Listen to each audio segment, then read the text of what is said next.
SpongeBob had a unique identity, a show that can go from lighthearted and hilarious to completely off the wall, surreal in the blink of an eye. And there's one episode in particular that has been misunderstood for over a decade. This is Spongehenge, an episode so ambiguously creepy that fans skip it while watching. But what if Spongehenge is more than just another creepy outlier? What if, buried underneath the weird visuals and unsettling tone, there's actually something deeply meaningful going on? Something intentional, something beautiful even. I've rewatched this episode more times than I'd like to admit. I went through every season looking for patterns, callbacks, and context, and I finally solved the mystery of SpongeBob's weirdest episode. Not only did it change my views on the episode, it changed my vision about the legacy of SpongeBob as a character, and as a show. But before we dive into what Spongehenge actually means, first we need to break down what actually happens in the episode. It all starts with something simple: wind. The episode opens with Bikini Bottom getting hit by an unusually strong gust. Two fish leave a diner with takeout, talking about how rough the weather is. Oh no, Neptune must be mad at something. Nah, it's Poseidon. Everyone knows he's the real ruler of the sea. It's a dumb background joke, but it's the seed. Because the wind gets worse. The wind snatches their food, yeets it across the city, and smacks SpongeBob right in the face while he's sleeping. SpongeBob wakes up, noticing that it was a goulash, and comes up to the windows hoping to find the owner. But then it happens. A gust hits him, blows through his holes, and makes this strange, hollow, haunting sound. This is the first sign that something's off. Longtime fans know this isn't normal SpongeBob sound design. The show rarely, if ever, uses tones like this. It sounds similar to an ocarina, maybe even a flute. Definitely not Hawaiian ukulele background music. It's eerie. It lingers. But the jellyfish? They love it. They're vibing. They swarm to SpongeBob like he's a walking Spotify playlist. Dancing, twirling, even floating inside him like it's a jellyfish mosh pit. Even when the morning came, it only attracted more jellyfish towards SpongeBob. They block him from going anywhere, literally trap him with good vibes. Eventually, Krabs helps him to get on Krusty Krab by dragging him with a fish hook, but he doesn't stay long. The jellyfish return, the wind gets worse, and the Krusty Krab? Gone, launched into the air like it owed someone money. SpongeBob crash lands at Patrick's house. Patrick, being a real friend, lets him in for about 5 seconds, until he gets stung and blames SpongeBob for being a negative influence. Okay, thanks, bro. So SpongeBob runs into a cave. Deep, remote, windless, silent. Just him and lots of rock.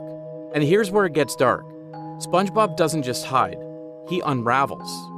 He starts talking to rocks, laughing to himself, growing this wild, scruffy wizard beard like he's been in there way too long. Then he builds a statue, a stone replica of himself, not for decoration, just to talk to have tea with. When the wind hits the statue, it makes the same sound. The jellyfish return, they hear it, and SpongeBob gets an idea. He starts building, not one, but dozens of massive stone versions of himself placed in a circle, each one tuned to catch the wind just right. It's basically Spongehenge, now in surround sound. He's no longer trying to escape the problem, he's trying to control it, perfect it, recreate the sound, make it permanent. And it works. The jellyfish finally stops swarming him, the music is enough. And for the first time in who knows how long, SpongeBob is free. So he returns to Bikini Bottom, expecting home. But instead, nothing. Everything is gone.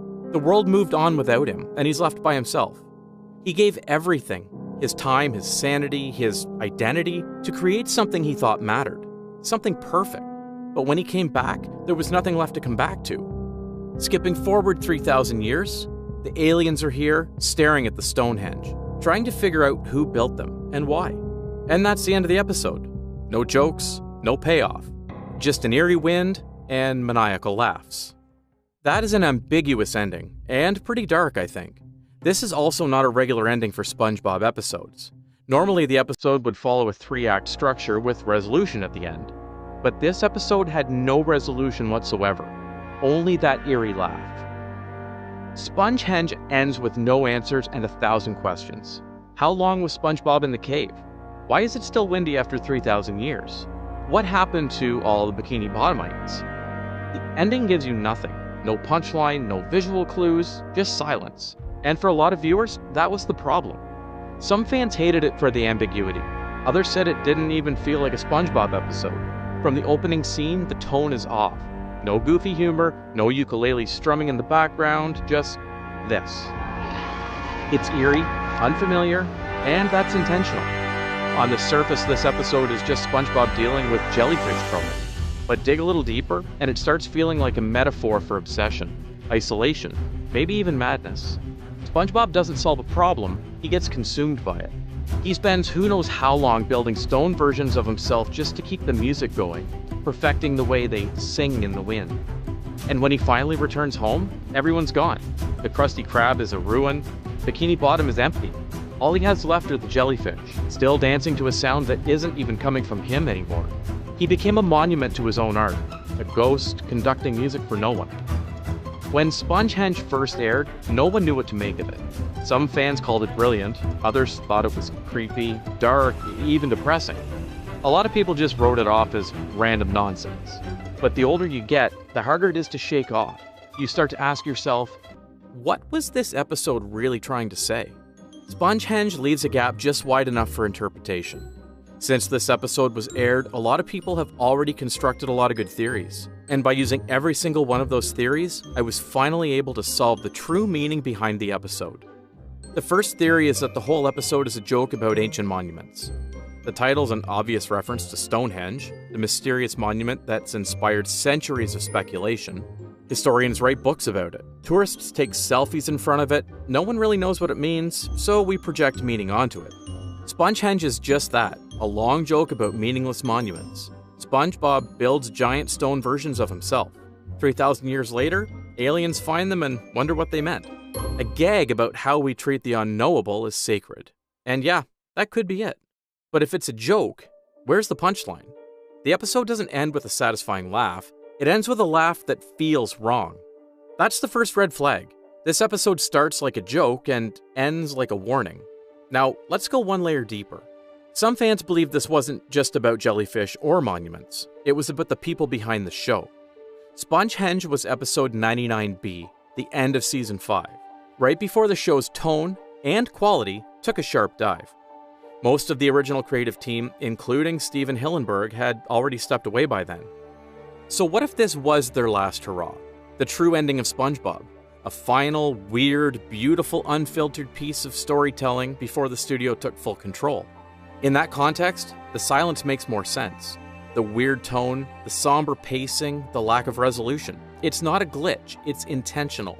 It's the sound of the creators letting go. Then again, as we all know, the shows didn't stop there. It keeps going with season 6. But what if this episode wasn't just about SpongeBob or art? What if it was about faith? Because there's one more theory, one that feels spiritual, almost biblical. It starts with a throwaway line early in the episode. Two background fish argue. Neptune must be mad. No, it's Poseidon. Everyone knows that. They laugh and move on. But if you're paying attention, that line is the key to everything. Because if the storm isn't natural, if the wind isn't random, then someone, or something, sent it. An eternal storm, jellyfish hypnotized, a town emptied. This isn't just weather, it's judgment, or even worse, abandonment. It's damnation sent by the gods themselves for the people of Bikini Bottom, because they're forgetting who their supreme ruler is. But which gods? Technically, both Neptune and Poseidon are sea gods. Neptune's from Roman mythology, Poseidon's Greek. And the show has played with both, sort of. But since the very beginning of the show, we have never heard Poseidon's name mentioned up until this episode. Sure, he was later making appearances in the movie Sponge on the Run, but that movie is so isolated from the main series and practically has no ties with Bikini Bottom. Even there, he's not some all-powerful being. He's obsessed with skincare and bath bombs. Not worthy of a god, in my opinion. Meanwhile, Neptune, as you all know, is the king of the seas, living in the royal city Atlantis. Neptune is also 5,000 years old, as we all see later in the Battle of the Triton, so he's not really aging. Indeed, he also possesses a power worthy of a god, capable of making miracles simply by pointing his finger at something. So if anyone's capable of creating a storm, it's him. But there's also a problem with that theory. There is no story or lore suggesting that Neptune was mad at the people of Bikini Bottom in the slightest. Then again, if he truly wanted worship, wouldn't he just show up and demand it? Instead, the wind comes, and it never stops. Even 3,000 years later, the storm is still howling, long after SpongeBob, the jellyfish, and everyone else is gone. The only reason I could think of was that this was just two gods having a quarrel with one another, just like Greek gods would do. Their fights often led to suffering for their own people. But that's kind of dragging it too far. The show doesn't even lean into Greek mythology that much. Aside from using characters like Neptune and Atlantis, they never really mention anything else. Which leads to one more terrifying question. If Neptune's not responsible, and Poseidon doesn't care, then who or what is this? But beyond myth and beyond farewell letters, there's a much more personal reading. This could be a depiction of SpongeBob's descent into artistic obsession. The way he treats the statues, how precise he is, how he talks to them, has tea with them, it's not only tragic, it's also unsettling. He's not building out of joy, he's building because he has to. This isn't passion, it's compulsion. And it's not the first time SpongeBob's done this. There's a blueprint for this breakdown hidden in an older episode, The Sponge Who Could Fly. In that episode, SpongeBob dreams of joining the jellyfish in the sky. He spends the whole episode trying, failing, being humiliated, until he finally succeeds. And the town? They hate him for it. They mock him, they turn on him, they only like him again when he crashes and gives up. And then comes the line, a single sentence that hits way harder in hindsight. They hated me when I was trying, but they loved me when I failed. That is also Spongehenge, an artist who dares to do something different and gets exiled for it. So he hides and creates, alone, not for applause, for meaning. And when he returns, the world has moved on. That's the real horror of Spongehenge, not the wind, not the jellyfish, but the idea that SpongeBob gave everything to his art and it didn't save him. It just replaced him. You see, after analyzing all those theories, maybe none of the theories are technically correct, but that's kind of the point. Spongehenge was a phenomenon because it didn't explain enough. It leaves just enough space for you to stare into the void and project whatever you want. Artistic madness, religious symbolism, mid-2000s existential dread, pick your poison. But if you still watch modern SpongeBob to this day, suddenly it clicks. What if these theories aren't competing ideas, but steps in a larger story? The joke that never lands, the goodbye disguised as nonsense, the godless world where no one is listening, the obsession with art. They all build toward one final idea, the one that ties it all together. That Spongehenge isn't trying to explain the lore behind, it's a prophecy to the future. One cryptic love letter from a land beyond the grave. The last gasp of the original team before they vanished into the corporate wind tunnel. After the SpongeBob SquarePants movie, which creator Stephen Hillenburg always intended to be the grand finale, most of the original crew dipped, Hillenburg included. He didn't want SpongeBob to become just another endless franchise. He wanted it to end while it still meant something. But the fans? Us? We couldn't let it go. He became a global icon, a marketing tool, a Halloween costume, a meme generator. We don't want SpongeBob to die. We kept demanding more, and so the network obliged. They kept SpongeBob alive. But was it really alive? Or was it just a replica? A hollow version of what it used to be? Sounds familiar? That's Spongehenge. It's not just a weird episode, it's a prophecy. A parody of what SpongeBob would become after the original creator is no longer with us. And the wind? Loud, chaotic, never-ending? Is fame. It comes out of nowhere. It makes music, it draws a crowd, and once it starts, you can't make it stop. It turns you into something else, something people want you to be. Suddenly, SpongeBob isn't SpongeBob anymore, he's a mascot. His friends turn on him, not because they hate him, because they don't recognize him. So he runs, he hides, and alone in a cave, he sculpts. Not to be loved, just to be remembered. Like an artist pouring everything into a final piece no one asked for. A long and painful process to make a legacy worth being remembered. And the statues? They're not tributes, they're warnings to us, the fans.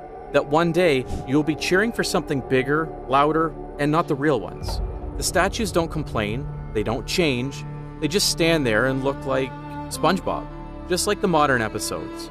More episodes came, more SpongeBobs, but they weren't him. They were replicas, polished, heartless, made from stone. No feelings, no weirdness, just content. And in that final shot, SpongeBob stands in front of it all. A man out of time, replaced by statues, performing to a crowd that isn't listening. And maybe, this episode is saying, one day, far into the future, there will still be a SpongeBob. But it won't feel like SpongeBob.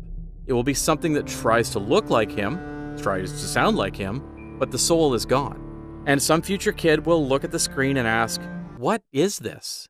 What is this supposed to be? How did it even get here in the first place?